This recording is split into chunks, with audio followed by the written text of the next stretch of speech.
Welcome back. Welcome back. Welcome back to PART, Post Addiction Recovery and Transitioning. I'm your host, Lady K. It's good to see you all.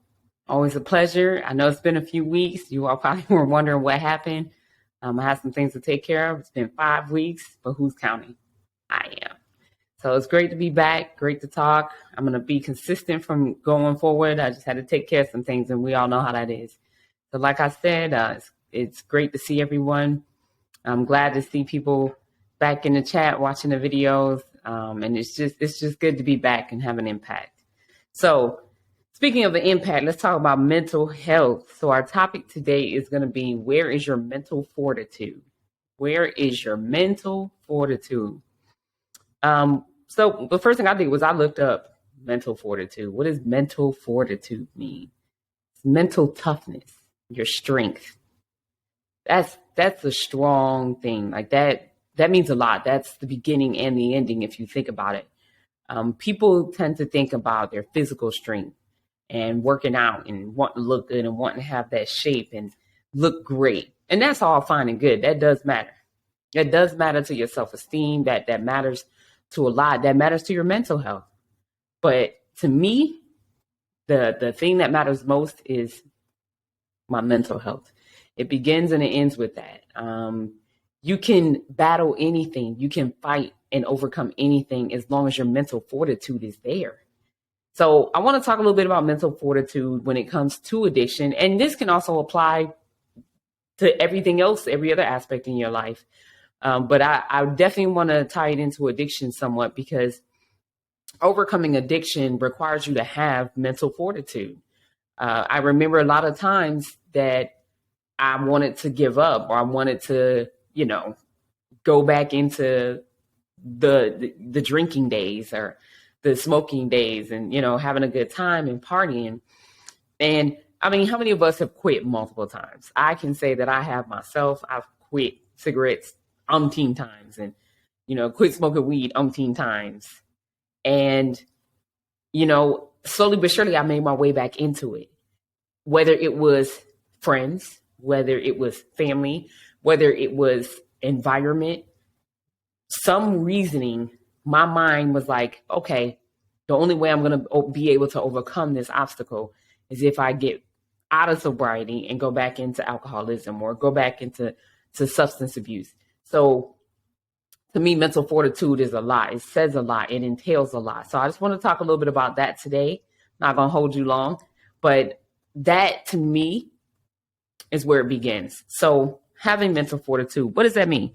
All right, it's a necessary element. You have to have it. You have to.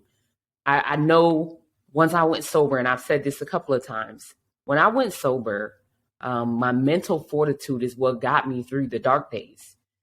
I would tell myself, no, you don't have to have that drink again. You don't have to do it again. You could do this. You can make it through. But that was mental fortitude. That was me reaffirming with myself that I could do it. Because I know you've heard the saying that a bad reputation spreads quicker than a good one. So negativity spreads fast. It's easy for negativity to, get into your head. It's easy for it to stick. It's easy for it to spread from mouth to mouth. But it's much harder for positivity to hang in there. So mental fortitude is important with addiction because of the fact that you need it to be successful. You need it. It's a necessary element for success. The ability to focus and execute solutions when the face of uncertainty or adversity. You need it. I just said it. You need it. Again, not trying to beat a dead horse, but being able to say to yourself, I can do this. I can get through this. I can just get through this 30 seconds. If I could just get through this 1 minute, then I can make it to that next hour. If I can get through that 1 hour, I can make it to the next 5 hours. If I can get through these next 5 hours, then I can make it through the day. If I can make it through the day, then I can make it through a couple of days, and you continue to build on that success. But it all starts with building your mental fortitude. If we lose patience with the process, it can make you quit permanently. That is so, so true. How many times Do we not like our results? We wanted these immediate results. It's the same thing when you're working out. You're like, I've been working out for 2 weeks and I haven't lost any weight. Well, there's multiple aspects to working out. It's not just working out, or pardon me, it's multiple aspects to losing weight. It's not just working out. It's what are you putting in your body? What kind of things are you consuming? How much are you consuming? There's so many different variables to that success. The same thing applies when it comes to mental fortitude. If you want to be successful, you have to be able to overcome these obstacles. And that requires you to mentally be strong, be tough. Don't give in. Yes, if you give in, it's okay, but don't just lay on the ground. Get back up, dust yourself off, and try it again. And if you fail again, you fall flat on your face, get back up, dust yourself off, and try again. Don't stop. Don't stop, because quitting is giving up. It's the same thing. It's not even giving yourself a chance. And that's one thing I would tell myself is give yourself a chance to succeed. You can't give yourself a chance to succeed if you don't even try. You have to try. So I kind of did a little bit of research, and I wanted to kind of get a well-rounded idea of mental fortitude and how it applies to addiction. So having mental fortitude requires patience. Patience, good old patience. I don't know about you, but that's something that came along with time and age. I didn't have patience in my early 20s. I didn't have patience for attitudes. I didn't have patience for people, for other people. Heck, I didn't even want to have children in my early 20s. I was like, I don't want to have children because I'm not going to have patience for that foolishness. So patience is huge. Being able to take a deep breath and, this is not going the way that I thought it was going to go, but I'm going to hang in there and I'm going to watch things through. I'm going to see things out and see how it comes down. Patience. Creativity. That was a big one for me to see. Creativity. You have to get creative with your thought process. The brain is so powerful. It's extremely powerful. It's able to do whatever you tell it. And I know people don't believe that. They're like, oh, I'm not a genius. I'm not smart. Let me tell you something. Every last one of us has some type of uniqueness to us. You may not be mathematically smart as the person next to you that's a math professor. However, there is some innate talent that you have that math professor doesn't have. So you have to tap into your strength. Take your strength, tap into it. Okay? Build on it. But you know the mind is powerful. So the mind is going to, get tired real quick of the same old thing. You got to get creative. Sometimes I found myself lying to myself about the time. I'm going to use that for example. If I was at work and I'm just waiting for time to go by and my shift ends at, let's say 3:00 and it's 11. I say, baby, look, I only got a few more hours to go. So I was excited about it. And then by 1:00, I'm like, ooh, 2 hours. And I had to literally break it down to lie to myself. And it wasn't a lie, obviously, but that's how I got creative with convincing myself that it's almost there. I just got to keep going. Now, granted, that's at a time in my life or a period in my life when I wasn't so happy to work where I was working. But I'm a much more positive and much more accepting and happy person at this stage in my life. My point of view has changed. So, I don't necessarily have to lie to myself or have to say those things to myself anymore. I'm just like, man, enjoy the moment because tomorrow could be your last day. Enjoy the moment. I don't have to look at it like work. I can look at it like going to hang out with some people and get paid. So my point of view changed. But nonetheless, exploration. Be willing to explore different options. This kind of, ties in hand with creativity. Be willing to explore different options. This option may not work for you. You might have quit cold turkey. That didn't work for you. Okay, well, there's nothing wrong going to get you a nicotine patch to help you get off of those cigarettes. Whatever works for you, do it. And don't worry about someone else's opinion. Don't compare yourself to someone else's addiction, because your addiction isn't the same. Every addiction is different. There's different levels to addiction. So go and explore and be willing to adapt to whichever way works for you, whatever way works for your mind. You know you better than anyone else on this planet, including your mother, your father, your cousins, your uncle, your sister, your brothers. Doesn't matter. You know you, your body, your mindset, your thoughts better than anyone else. You know what makes you click. You know what triggers something. If you have to trick your brain into going about it a different way in order to be successful, do that. Pull out all the stops. Be explorative. Lastly, but not leastly, execution. Execution. Make small goals and execute them. Do whatever it takes to conquer that small step. Don't put a large goal in front of yourself. Instead, break that large goal down into smaller goals to build up to a complete goal. So it's really important. Patience, creativity, exploration, and execution. Those 4 things. So I wanted to dig into it a little bit further, just for my mental, because that's how I am. I have to break things down to a smaller understanding for myself to make it and simplify it. That's the best way to put it. Simplify it for myself so that I'm much more successful when I simplify things. So first thing I said to myself is, what does success look like to you? Does that mean sobriety for 2 days? Does that mean I'm not quite sober, but instead of me drinking 2 18 packs of beer today, I'm only going to drink 1 18 pack of beer? Or instead of me smoking this weed today or going through 5 blunts, I'm just going to smoke 1 or 2. What does success look like for you? All of our success looks different. So write that down. Say to yourself, hey, no, I'm not about to sit up here and say five blunts today and 3 tomorrow and 1 the next day. Like, figure out what is going to make you successful, but take it slow. Don't rush it. Just make sure you execute it. Make sure your goals are reachable. Again, goes hand in hand. Don't put yourself out there on a limb and it's a little bit too much for you to handle, because your chances of success decline significantly when you set yourself up for failure. Let's just put it that way. Like, if you are putting goals that are just out of this world, too large for you at the moment, you're under a lot of pressure at work, you're under a lot of pressure at home, what's the likelihood you're going to quit a substance in that moment?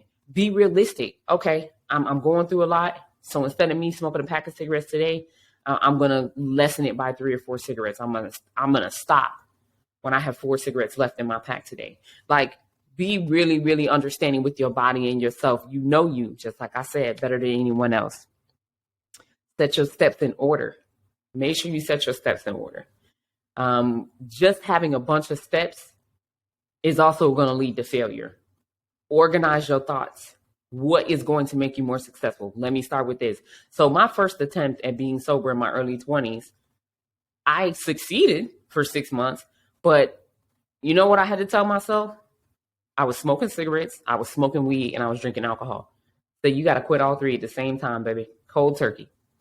And I did. I stopped all 3. I said, because there's no way that I could drink and not smoke a cigarette. There's no way that I could smoke a cigarette and not smoke weed, and vice versa. I knew one would lead to the other. So I made sure that I quit everything at the same time. Now, that might be a little bit more difficult for some.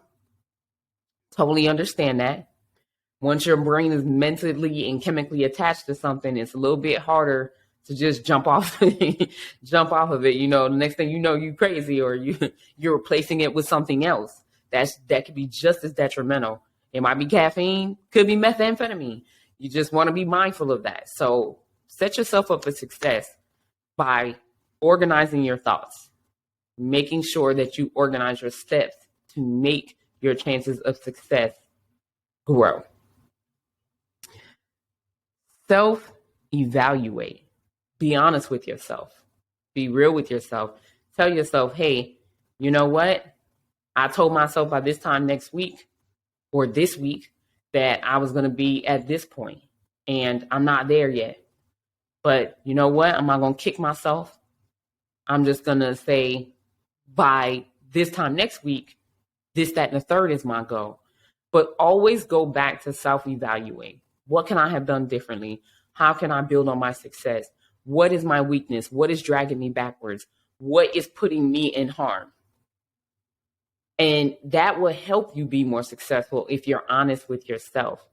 You know, you might not be honest with others, but don't ever lie to yourself, because then that's a whole nother ballpark. It's a whole nother ballpark. You really setting yourself up for failure. Be honest with yourself. Tell yourself what you need to work on. Not just say it, speak it out loud to yourself. Okay, that's very important. I know people might call you crazy, but you know what? Some of the best conversations come from up here. So don't let anybody dictate your success. That's one thing I tell myself all the time. No one can dictate my success, just me. I'm in control of that. Me and God, that's the only people. So make sure that you self-evaluate so that you keep yourself on track. You don't get in the wrong lane. And that's just critically important.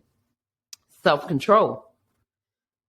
You know, if you start to swerve into the wrong lane, you know better than anybody else, right?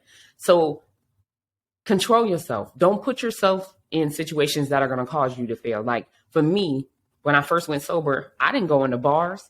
I wasn't going into the ABC store. I wasn't going to anyone's house that drank. And I know several people, you know, felt like I was throwing shade or you too good for me. No, I am doing something to save my life,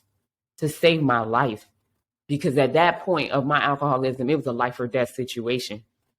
So I was doing whatever it took to save my life. And to be frank with you, I didn't care if people were offended. If you didn't understand what I was doing, even after I explained I'm trying to save my life, you're not the friend I need anyway. And even to this day, I have that mindset. Unfortunately, you know, there's people that I used to hang with that I love dearly to this day. I don't dislike them, but because of their lifestyle and their choices, I cannot hang with them. Because it's detrimental to me. Although I'm over 2.5 years sober at this stage of my life, the fear still exists. I can never, ever drink again. So I don't want to put myself in an environment where I'm uncomfortable. Now, sure, at this stage, I have gone into a couple bars to meet up and have lunch. They're more like restaurants with a bar, but into a full-blown bar where everybody's drinking no, I don't step foot in places like that. I just don't do that. Not an ABC store, nothing of that nature. Total Wine, I don't care if a friend of mine wants to go. Like, no, that's just not what I'm doing, because, you know, I truly believe in what you put in your environment, what you feed your mind, and visual. Whatever your brain sees, your eyes see, tend to seep into your thoughts. So if I put myself in that situation where I'm in a Total Wine, or I'm walking down the wine aisle of Harris Teeter or Publix, or, you know, going into Aldi's and I'm checking out the wines and looking at, I have no business in that spot. I have none. That is going to start to seep into my mental. And I'm going to be frank with you. Mental fortitude is so important. And it's something I harp on a lot, because there is time, like recently, where my body was like, you know, Carmen, it's been so many years. Like, it's 2.5 years now. Over that time, you know, maybe in the next 3 or 4 years, you can have a drink. And I just recently started working in a different area of town, and that particular area is full of bars.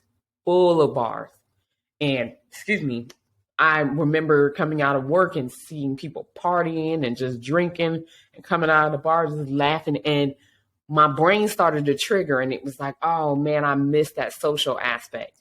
Because I'm going to be honest, that social aspect of my life in that particular fashion is gone. Like me sitting in a bar, having drinks, having a good time, that's gone. That's over for me. And, you know, that's the first time since my sobriety, within the last month or two, that my brain started to talk to me and be like, oh, you know, don't you miss that?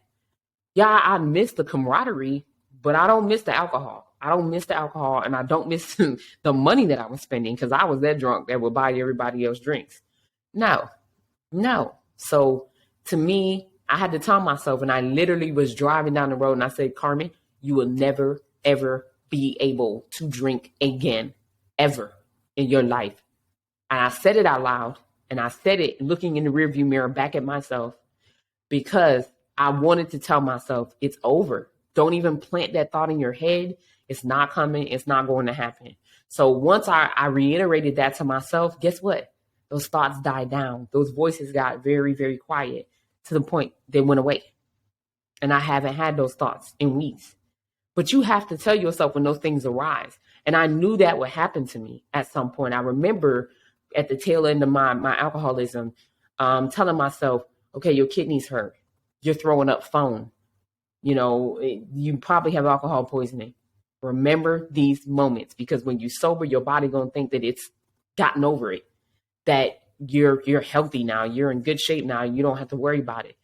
And no, I'm sorry. I know people that have gone 10 years sober and picked up a drink and went right down the rabbit hole. I'm not going to take that chance. So I wanted to remind myself, hey, remember that time that you think you had alcohol poisoning? Remember that time that your kidneys were hurting so bad? Remember that when your skin was burning because you had been vomiting for hours? You were so dehydrated. Like those things I told myself were in my sobriety to remind myself of that. And that's exactly what I did a few weeks ago. So if it wasn't for my mental fortitude, I would have probably gone across the street to one of these bars and had a drink with my coworkers. And that's just not what you should be doing. It's not. If you're looking for sobriety, you have to maintain mental fortitude. So I just wanted to jump on that topic today because it's something I'm very passionate about. And mental fortitude doesn't have to always deal with addiction. It's just really important to have mental fortitude, point blank, period. We all know, you and I both know, that people are unfortunately taking their lives at an alarming rate. Not only are they taking their own lives, they're taking the lives of innocent people. They're walking in the stores and Walmart and Tops and post offices and just killing innocent people and taking their own lives and harming others. When the marriage isn't working out, they want to kill the spouse and kill themselves and kill the children and all these other things.